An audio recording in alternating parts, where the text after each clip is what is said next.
Boa noite, gente. Como que vocês estão? Como passaram a semana? Espero que bem, não é? Muitas notícias, muitas novidades, muitas coisas boas, outras ruins, mas o importante é a gente saber que Deus está à frente de tudo, né? Hoje nós vamos focar o nosso aprendizado na parábola do filho pródigo. Vocês podem pegar a Bíblia de vocês aí. Nós vamos ler rapidinho, nós vamos conversar um pouquinho sobre a parábola, tá bom? Encontra-se no livro de Lucas 15. Eu vou ler a partir do verso 11 até o 32, ok? Vamos acompanhar? E Jesus disse ainda: um homem tinha 2 filhos. Certo dia, o mais moço disse ao pai: Pai, quero que o senhor me dê agora a minha parte da herança. E o pai repartiu os bens entre os 2. Poucos dias depois, o filho mais moço ajuntou tudo que era seu e partiu para um país distante, muito longe. Ali viveu uma vida cheia de pecado e desperdiçou tudo o que tinha. O rapaz já havia gastado tudo quando houve uma grande fome naquele país e ele começou a passar necessidade. Então procurou um dos moradores daquela terra e pediu ajuda. Este mandou para a sua fazenda a fim de tratar de porcos. Ali, com fome, ele tinha vontade de comer o que os porcos comiam, mas ninguém lhe dava absolutamente nada. Caindo em si, ele pensou: quantos trabalhadores do meu pai têm comida de sobra e eu estou aqui morrendo de fome? Vou voltar para a casa do meu pai e dizer: Pai, pequei contra Deus e contra o Senhor, e já não mereço mais ser chamado seu filho. Me aceite como um dos seus trabalhadores. Então saiu dali e voltou para a casa do pai. Quando o rapaz ainda estava longe de casa, o pai o avistou. E com muita pena do filho, correu e o abraçou e o beijou. Beijou o filho. E disse: Pai, pequei contra Deus e contra o Senhor, e não mereço mais ser chamado de seu filho. Mas o pai ordenou aos empregados: depressa, tragam a melhor roupa e vistam nele. Põe um anel no dedo dele, sandálias nos pés. Também tragam e matem o bezerro gordo. Vamos começar a festejar, porque esse meu filho estava morto e viveu. De novo, estava perdido e foi achado. E começaram a festa.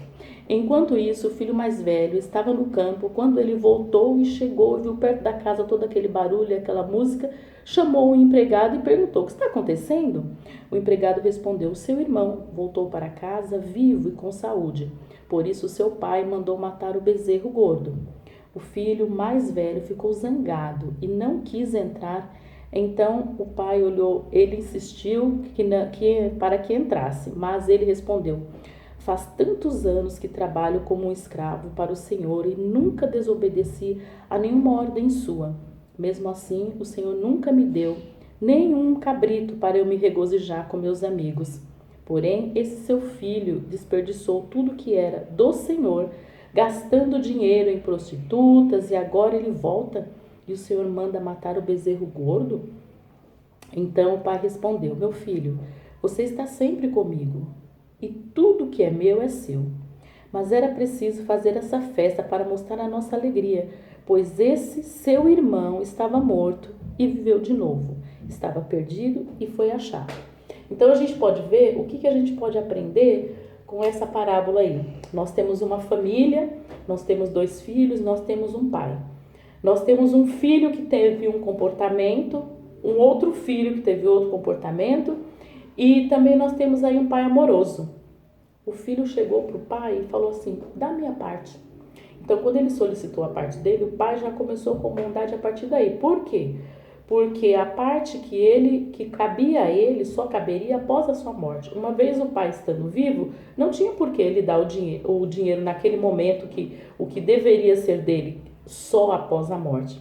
Mas o pai, como bom e mesmo com o coração apertado, ele atentou para o que o filho pediu e deu o dinheiro e o filho partiu. Gastou com coisas que não eram assim boas, estragou, jogou todo o dinheiro fora. Só que aconteceu e que muitas vezes acontece conosco. Nós podemos fazer uma coisa errada, mas o Senhor Deus, ele espera arrependimento da nossa parte. no nosso dia a dia, no nosso meio secular. A gente pode errar com a mãe, com o pai, com o vizinho, com o amigo. Mas o Espírito do Senhor nos incomoda para que a gente dê uma guinada, para que a gente retome o posicionamento, para que a gente reconheça. João, toda vez que ele pregava a respeito da verdade, ele falava bastante que as pessoas tinham que se arrepender, arrependam-se dos seus maus caminhos. Lá em Crônicas também fala, se o meu povo se humilhar e se arrepender dos seus maus caminhos. Então, depois que houve a desobediência lá no Éden, o pecado entrou e cada vez mais nós estamos sendo assolados, o pecado nos rodeia, mas nós podemos até cair, como a palavra de Deus fala, que o cair é do homem, mas o levantar é de Deus. Então nós vemos aqui 2 irmãos, um obediente e um desobediente. Um que foi embora, e no instante em que ele foi embora, ele desenvolveu no pai uma tristeza. O filho que ficou, que sempre obedecia, que fazia o que o pai mandava, obedecia os mandamentos, ele tinha uma coisa boa, a questão do mandamento. Mas em contrapartida, ele ficou também com uma coisa ruim, que ele não sentiu, do mesmo jeito que o pai sentiu, a ausência do outro. Esse seu filho chegou. Então, quando o pai fez aquela festa, quando o pai recebeu, quando o filho reconheceu, falei, pequei contra o Senhor, reconheceu que o Senhor Deus ele havia desobedecido e contra o pai. Então, quando ele reconheceu e voltou para casa, o pai o recebeu gostoso, colocando anel, colocando roupa, mandando matar o bezerro gordo. E quantas vezes a pessoa erra, nós temos a responsabilidade, assim, nós temos a oportunidade de reconsiderar, de abraçar a pessoa, de perdoar, e a gente não faz. E quando a gente faz, a gente alegra ao Senhor. Então, o outro filho que ficou enciumado, o ter ciúme é uma atitude natural de cada um de nós. A gente pode ter ciúme, a gente pode ficar até irado, mas a palavra de Deus fala, irai-vos, mas não pequeis. Então, a gente sente alguma coisa de imediato, mas depois a gente tenta, Senhor, me ajuda, porque pelas minhas forças eu não consigo, mas contigo eu vou conseguir. Então, ele não se alegrou com a volta do irmão. Pelo contrário, ele foi com dor de cotovelo.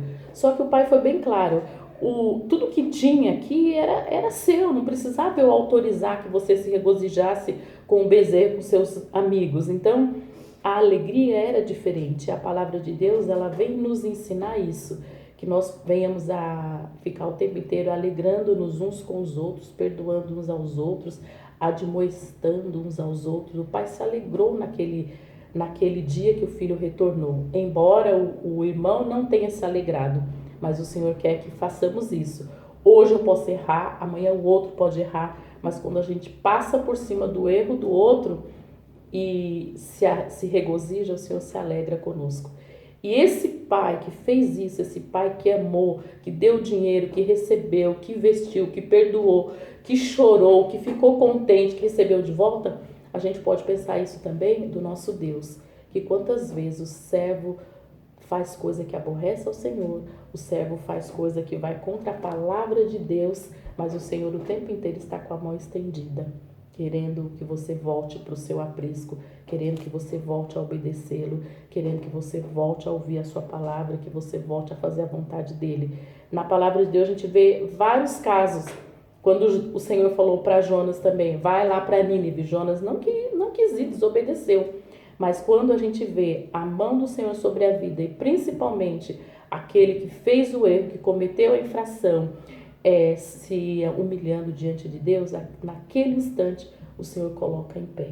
Então, quando a gente se humilha, a gente fica quebrantado, a gente busca a face do Senhor, o Senhor se alegra conosco. E aquela mancha, aquele mal-estar, aquele desconforto que a gente estava sentindo até então cai por terra e o nosso coração enche de alegria, porque o nosso Deus é amor.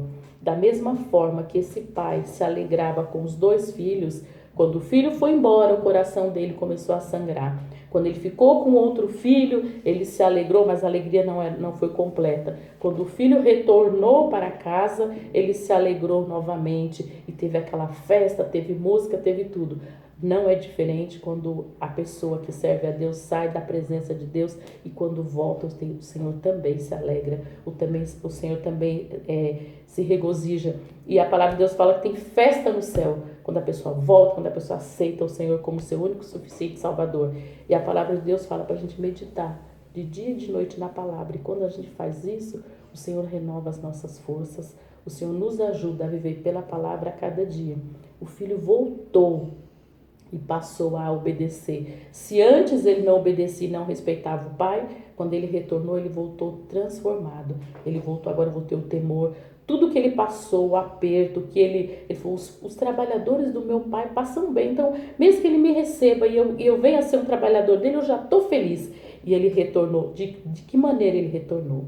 Ele retornou transformado, ele retornou humilde, ele retornou amoroso, ele retornou querendo estar no aprisco do Pai.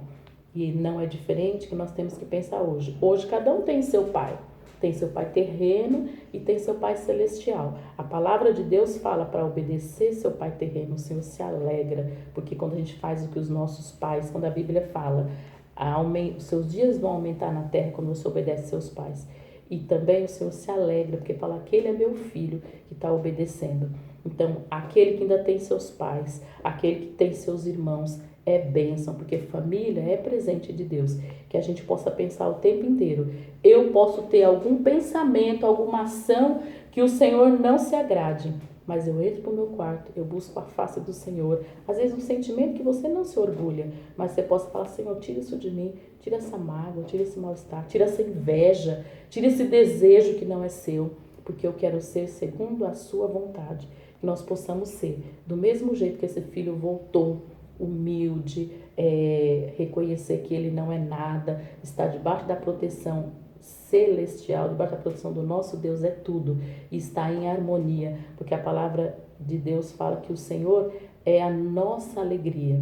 E cada vez mais conhecer, como diz lá em Daniel, aquele que conhece o seu Deus é forte e fará proezas, porque o Senhor tem grandes coisas para cada um de nós, cada um de vocês, que vocês possam ser usados por Deus, que vocês possam se inclinar e ouvir a voz do Pai, que vocês sejam bênção o tempo inteiro e que vocês se alegrem cada vez mais e estar meditando na palavra e buscando obedecer. Amém?